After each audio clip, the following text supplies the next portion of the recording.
Late afternoon sun cast long shadows across the Georgia highway as Staff Sergeant Marcus Johnson guided his black Honda Civic onto the exit ramp. His hands strong and steady on the steering wheel showed the small scars and calluses earned from 15 years of military service. The dashboard clock rate 5:47 p.m., and the fuel gauge needle hovered precariously close to empty. Marcus had spent the whole day at his battle buddy's wedding, beaming with pride as Private First Class Williams took the plunge with his high school sweetheart. Still clad in his immaculately pressed Army dress uniform, Marcus was champing at the bit to hit the road for the last 2-hour push to get home to his family in Atlanta. The early October air was taking on a crisp edge, and the leaves on the trees lining the rural highway were just beginning to show flashes of crimson and amber. The GPS instructed him to veer right at the intersection where a small dilapidated filling station sat at the corner. Last stop gas and convenience, read the weathered sign with prices that hadn't been updated in what looked like weeks. Marcus noted only 2 other vehicles in the lot, an old pickup truck that looked like it'd been there forever, and a rust set, and whose driver was just leaving as he pulled up to pump number 3. Marcus caught his reflection in the car window. His chocolate brown skin had gotten a shade darker during his last deployment, and a few gray hairs had started appearing at his temples. The ribbons and medals on his uniformed chest told stories of bravery in Baghdad, Kandahar, and places he wasn't allowed to mention. The Special Forces tab on his shoulder had been ironed through sweat, blood, and unwavering determination. Getting out of his car, Marcus stretched his tall athletic frame. The wedding had been beautiful, but standing at attention as part of the honor guard had left his muscles stiff. He reached for his wallet, the motion practiced, smooth before walking toward the station's entrance to prepay for his gas. The bell above the door chimed as he stepped inside. Behind the counter, an elderly man with kind eyes looked up from his newspaper. His name tag read Earl, and his weathered face broke into a genuine smile. "Evening, Sergeant," he said, nodding respectfully at Marcus' rank. "An SUA, thank you for your service." Marcus returned the smile, pulling out his debit card. "Thank you, sir. Could I get $40 on pump 3, please?" His deep voice carried the polite authority of someone used to both giving and following orders. While Earl processed the payment, Marcus took a moment to survey his surroundings, an old habit from his training that had saved his life more than once. The small store was clean but dated, with faded posters advertising deals from at least 5 years ago. Security cameras hung in each corner, the red lights blinking steadily. Through the window, he could see the sun sinking lower, painting the sky in brilliant shades of orange and purple. "All set?" Sergeant Earl said, handing back the card. "You've heading home?" "Yes, sir," Marcus replied, pocketing his wallet.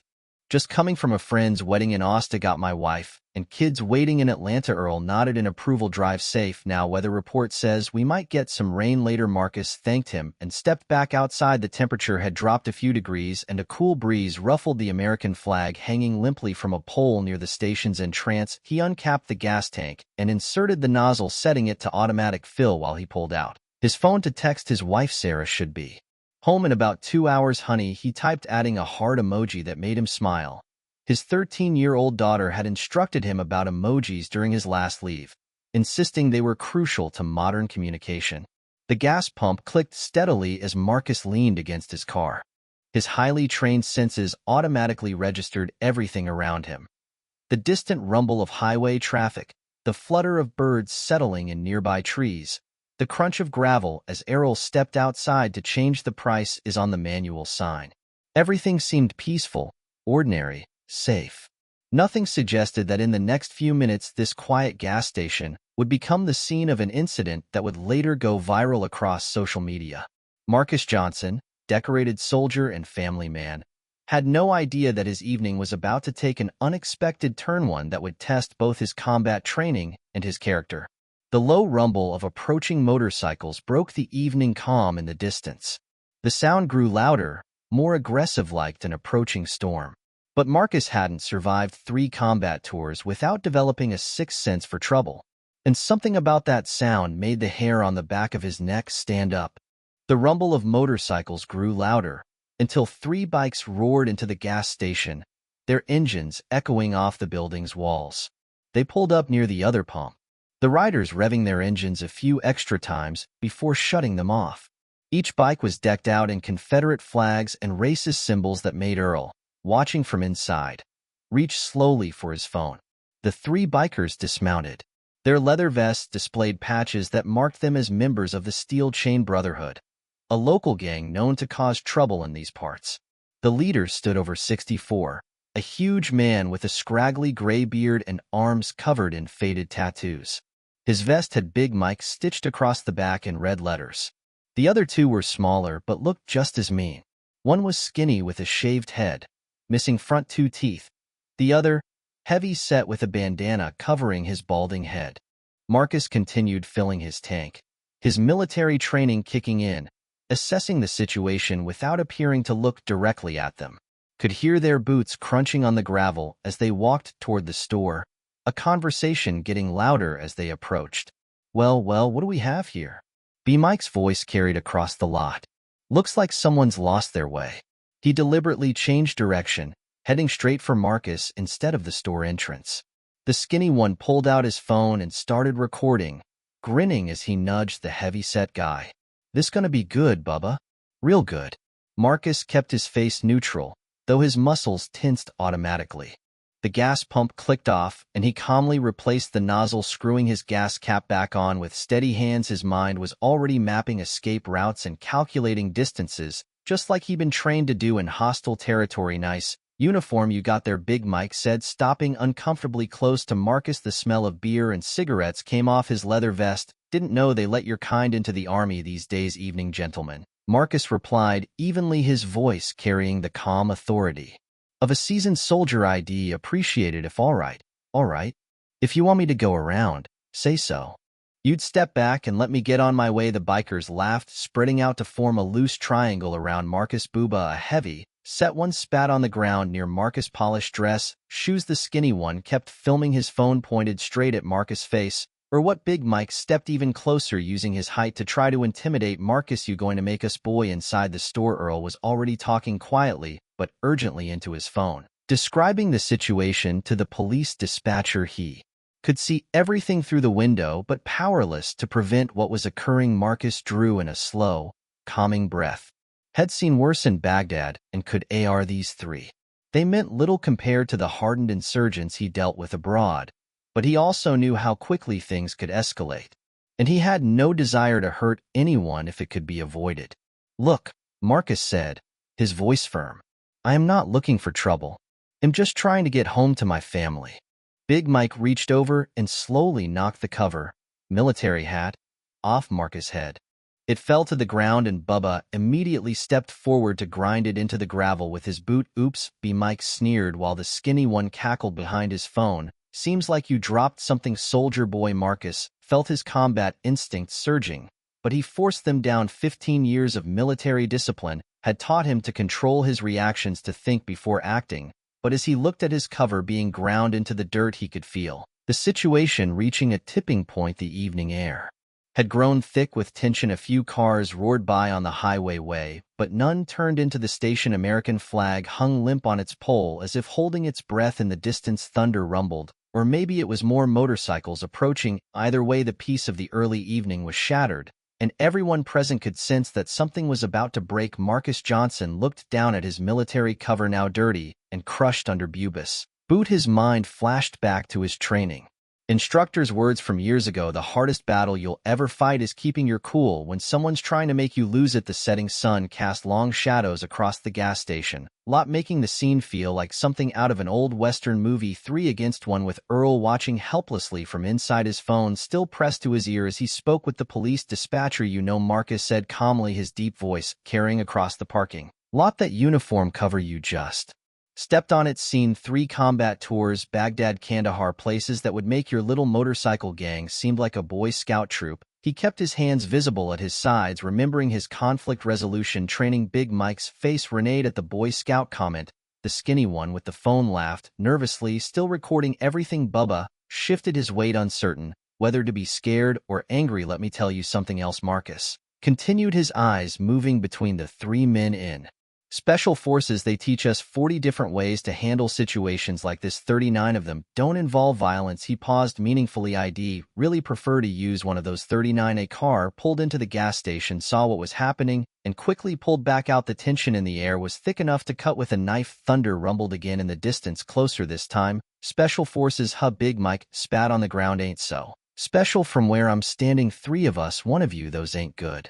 Odds boy Marcus allowed himself a small smile, though his eyes remained serious. You know what's interesting about odds, he said, his voice still calm and controlled. In Afghanistan, I once had to hold a position against 27 insurgents all by myself for 3 hours until backup arrived. He shrugged slightly. 3 to 1 actually seems pretty reasonable in comparison. A drop of rain fell, then another. The skinny one with the phone wiped his screen, making sure he was still recording. Bub had taken half a step back, something in Marcus' quiet confidence making him nervous. This is your last chance, Marcus said, looking each man in the eye. Walk away now, get on your bikes, ride out of here, and well, all have a better evening. I got a wife and kids waiting for me at home. I'm sure you've got better things to do than end up in jail or worse inside the store. Earl could hear sirens in the distance. He prayed they would arrive in time to prevent bloodshed. The old man had seen enough bar fights and gas station confrontations to know when something bad was about to happen. Big Mike took another step forward, now almost chest to chest with Marcus. You threatening us, Boyd? Because it sure sounds like a threat to me. He poked Marcus hard in the chest, right where his combat medals hung. Marcus didn't flinch.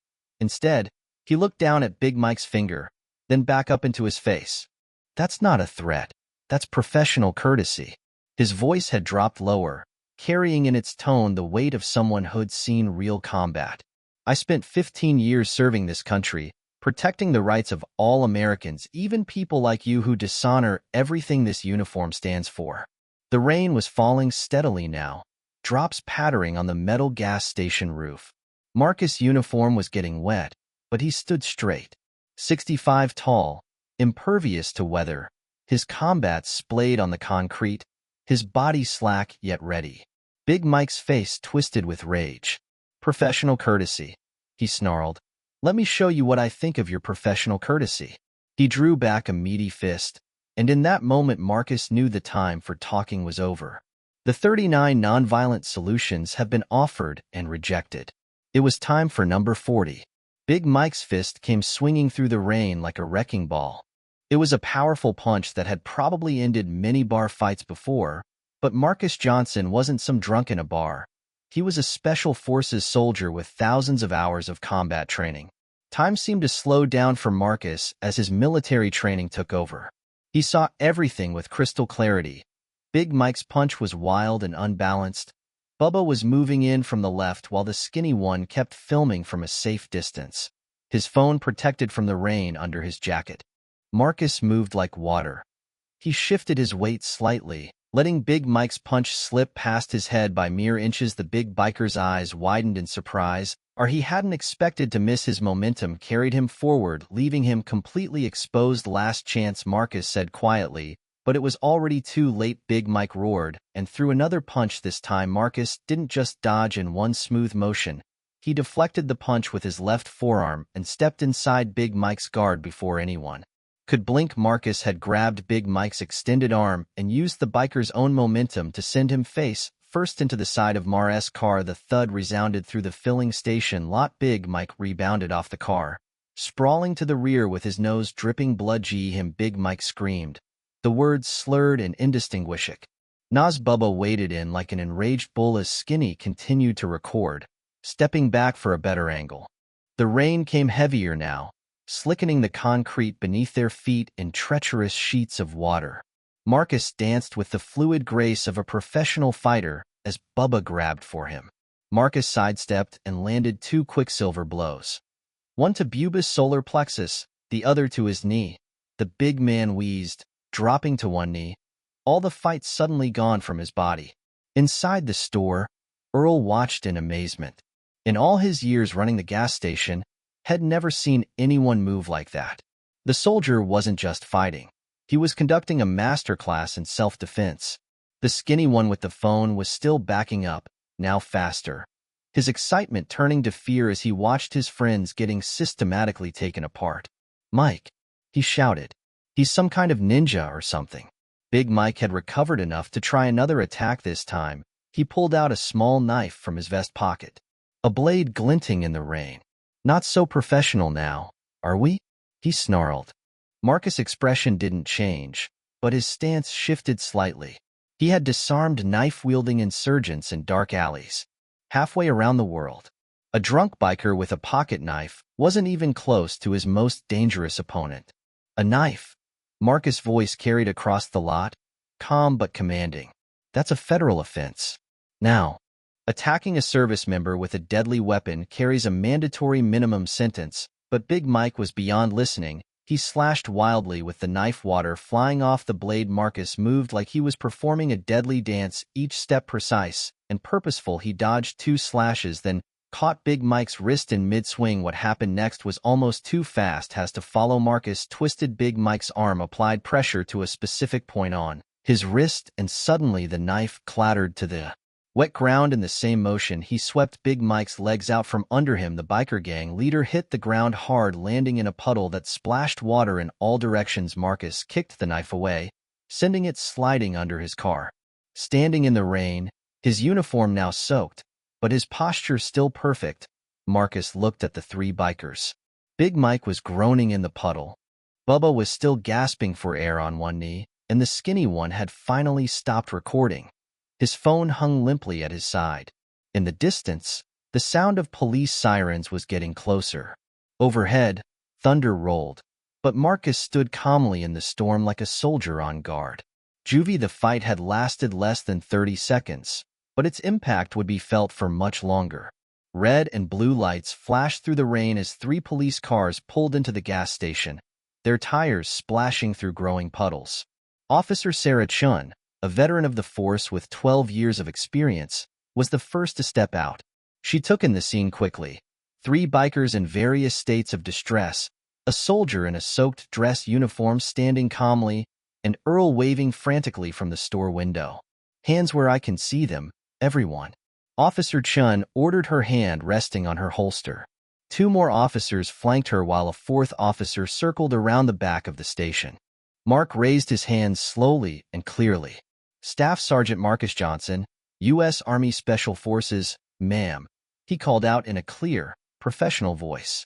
"I have military ID in my left breast pocket." Big Mike was still spread in the puddle, his nose bleeding, his ego bruised even worse. Bubba had managed to get back to his feet, but was holding his ribs and breathing heavily. The skinny one stood frozen, his phone still clutched in his hand. "He assaulted us," Big Mike shouted, trying to rise but slipping back into the puddle. "We were just minding our own affairs, and this fellow went crazy." Officer Chen's partner, Officer Rodriguez, had already homed in on the phone still clutched in Skinny Biker's hand. "Is that a recording of what transpired here?" he asked, homing in cautiously. Skinny Biker's face went white. He looked down at Big Mike, then at the phone, unmistakably at war with his conscience. Big Mike gave him a shove warning glare that Officer Chen caught. "Sir," she addressed slender bicyclist, "withholding evidence is a crime. If you have video of this incident, we need to see it." Earl had emerged from the store now carrying an umbrella and approaching the officers. "I witnessed everything," he declared, "and I've got security camera footage too. These 3 were harassing the sergeant. They threw the first punch, and one of them pulled a knife." At the mention of the knife, Officer Rodriguez instantly started searching the ground. Marcus gestured under his car. "The knife is under there, officer. I kicked it away during the confrontation." More patrol cars were arriving now that the rain had eased to a drizzle, and the fluorescent lights of the gas station cast a harsh glare on the wet pavement. An ambulance pulled in, its paramedics heading straight for Big Mike, who was still making a show of his injuries. Officer Marcus said calmly, "I'd like to press charges. They damaged my uniform cover, assaulted me, and pulled a deadly weapon. I believe there may also be grounds for hate crime charges, given the language they used and their clear motivations." The Skinny Biker's resolve finally broke here, he said, holding out his phone to Officer Rodriguez. "I recorded everything, but Mike made us do it. He said we were just going to scare him a little. That's all." Big Mike tried to lunge at his former friend but slipped again on the wet pavement. "You rat," he shouted, but was quickly restrained by the paramedics trying to treat him.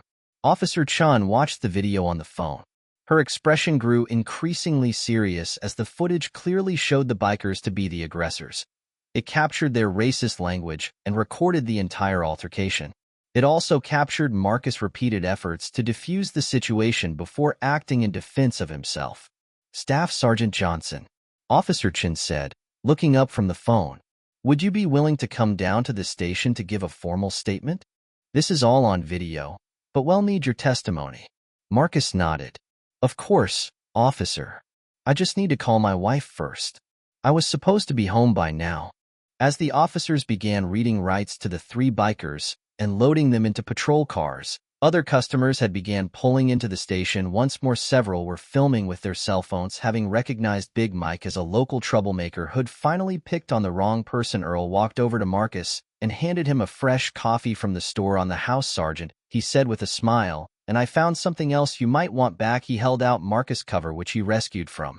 Where it had fallen, though dirty and wet, it was still intact, just like its owner's dignity. 2 hours later, Marcus Johnson sat in the Oakville Police Station's interview room, his wet uniform finally starting to dry. The fluorescent lights hummed overhead as Detective Lisa Morgan reviewed his statement. One final time on the table between them sat Marcus' military ID, his cell phone, and a fresh cup of coffee provided by Officer Chun. "So, Staff Surgeon," Detective Morgan said, looking up from her notes, "you've got quite an impressive record: 3 combat tours, multiple commendations, and advanced hand-to-hand combat training." She smiled slightly. "Those bikers had no idea who they were messing with, did they?" Marcus was professional, his posture straight, even after long evening. "Ma'am, I just wanted to get home with my family. Every move that I made was defensive and within the reasonable use of force." The detective nodded. Then she turned her laptop around and showed Marcus the video from Skinny Biker's phone. It had already been uploaded into the police database, very clear despite the rain. It showed everything: the initial harassment, Marcus' attempts to de-escalate, and his precise defensive moves when attacked.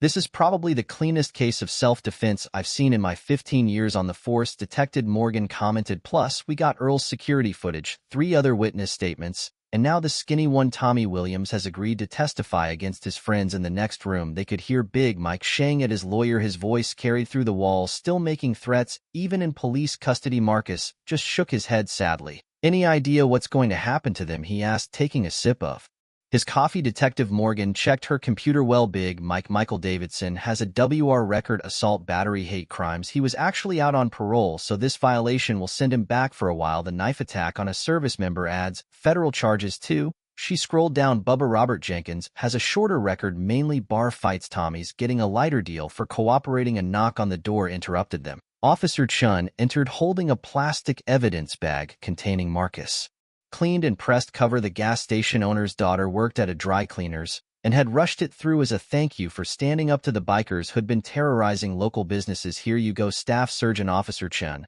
said, handing him the bag. "Good as new." Marcus accepted it with genuine gratitude. "Thank you, ma'am. My drill surgeon would have had me doing push-ups for weeks if he saw it in its previous condition." Detective Morgan closed her laptop. "Just one more thing, Sergeant Johnson. The FBI might want to talk to you too. These bikers are connected to a larger gang we've been investigating for hate crimes across 3 states. Your incident may help build a better case against their entire organization."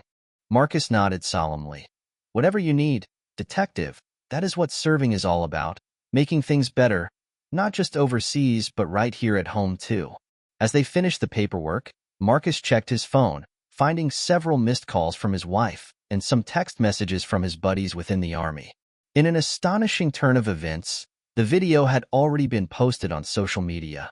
With thousands of shares and comments, it was receiving great support out there. "Your wife must be worried." Detective Morgan saw that. "We can have an officer drive you home if you'd like. It's been a long night." Marcus stood up, straightening his now dry uniform. "Thank you, but I can manage. My car's still at the gas station, yes, and it's been checked for any damage." Officer Chun confirmed Earl's son is keeping an eye on it. He's a retired Marine, said it was the least he could do for a fellow service member. As Marcus gathered his belongings, Detective Morgan offered one final observation. "You know, Sergeant, a lot of people would have handled this differently. They might have lost their temper, used excessive force, or escalated the situation. But you showed remarkable restraint and professionalism." Marcus paused at the door, His cover was now perfectly positioned on his head. Violence should always be the last resort, detective. That's something we learn pretty quickly in special forces. Sometimes the bravest thing you can do is try to avoid a fight until you can't. The next morning, Marcus Johnson woke up in his own bed, his wife Sarah curled up next to him. His phone lay buzzing nonstop on the bedside table. As he checked it, his eyes widened. The video of last night's incident had gone viral overnight, reaching millions of views across multiple social media platforms. "Honey," Sarah said, looking over his shoulder at the phone, "you're trending on Twitter. #SoldierStanceUp is the #1 hashtag right now." Marcus sat up, rubbing his eyes. His muscles were a little sore from the encounter the previous night. The morning news was playing quietly on their bedroom TV, and suddenly he saw his own face on the screen. The catch in Red Army Special Forces soldier stands up to racist bikers, a lesson in professionalism that he's a hero. Their 8-year-old daughter Jasmine burst into the room, holding her tablet. "Everyone at school is talking about it. Miss Thompson wants you to come speak to our class about standing up to bullies." The story had struck a chord with people across the country. The video showed not just the fight, but more importantly, Marcus' repeated attempts to de-escalate the situation. Social media was filled with comments from veterans, civil rights activists, and the common man alike praised his composure and restraint. Marcus' phone rang. It was his commanding officer, Colonel Richards Johnson. The firm voice of the colonel was proud, yet controlled. "Have you seen the news? The Pentagon's Public Affairs Office wants to interview you. You become an unexpected ambassador for everything we try to teach our soldiers about conflict resolution." Before Marcus could respond, another call beaked in. A major news network wanting to schedule an interview. His email inbox was flooding with requests from journalists, podcasters, and even a few documentary filmmakers. Sarah brought him a cup of coffee and sat on the bed beside him. "How are you feeling about all this attention?" she asked softly, knowing her husband had always been a private person. Marcus took a thoughtful sip of coffee. "If this helps make a positive change, then maybe it's worth sharing. Those bikers aren't the only ones with those attitudes. Maybe seeing this will make some people think twice." His phone buzzed again. This time, it was a text from Earl, the gas station owner. The message contained a photo of his station, now filled with customers. People were coming from miles around to catch a glimpse of the place where the incident occurred. Earl had set up a small American flag display with a sign that read, "All welcome here. Hate has no home." Later that morning, Marcus received another key call. It was Detective Morgan with the police station. "Sergeant Johnson," she said, "the FBI has some interesting news. Since last night's arrests, they have been receiving several tips about other hate crimes committed by the Steel Chain Brotherhood. Your incident encouraged other victims to come forward." The local news was interviewing people from the community. A young black business owner spoke about how the biker gang had harassed him for months. An elderly Asian couple, de crib, feeling afraid to visit their store after dark. Marcus' stand had given them courage to speak up. By afternoon, Marcus' Army unit had received dozens of messages from young people interested in joining the military, inspired by his example of strength combined with restraint. His 29.02 commanding officer forwarded an email from Police Academy who wanted to use video in their training on de-escalation techniques. Sarah entered the living room where Marcus was helping Jasmine with her homework. The school principal called. "She said they'd like you to give a talk about conflict resolution at next week's assembly. They think your story can help out with some bullying issues they have been having." Marcus looked first at his daughter, then his wife, before finally looking at his phone buzzing with messages. What started out as a simple stop for gas had morphed into something much more monumental. His training and professionalism hadn't just helped him deal with 3 bikers. It began a conversation about standing up to hatred while maintaining dignity and control. "You know what he told Sarah? Maybe this is another way to serve. Not with weapons or combat, but showing there's another way to deal with conflict." 1 month after the incident at the gas station, Marcus Johnson stood before a PD auditorium at the local community center. The event was titled "Building Bridges from Conflict to Conversation," and people from all walks of life had come to hear him speak. In the front row sat Earl from the gas station, now a close friend, alongside Officer Chin and Detective Morgan. Marcus' wife, Sarah, and their daughter, Jasmine, were there too, beaming with pride. Even some of his Special Forces teammates had flown in to support him.